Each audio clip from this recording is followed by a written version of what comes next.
અને માતાઓ, આ અમારા વડીલોને પેલાના ગઈઢાઓને પૂછો, એ ક્યારે 5-5 સંતાનો હતા. અત્યારે તો એક દીકરો એટલે પૂરું.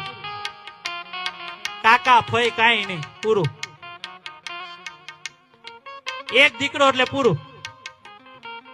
પેલા વડીલો 5-5 દીકરાને જન્મ આપે. હું કામ? કારણ કે એક દીકરો ખરાબ નીકળે તો બીજો દીકરો ખરાબ નીકળે, ત્રીજો નીકળે, ચોથો 5મો તો હારો જ નીકળે. 5માંથી એકાદી વહુ તો હાચવે ને. અત્યારે તો એક દીકરો હોય ને હારો નીકળે તો ભલે, નકર પછી આપણે વૃદ્ધાશ્રમ તો છે જ. અને એક દીકરો નીકળે આખું ઘર એની વાંહે દોડતો, ચિંટુ. આમાં ચિંટુ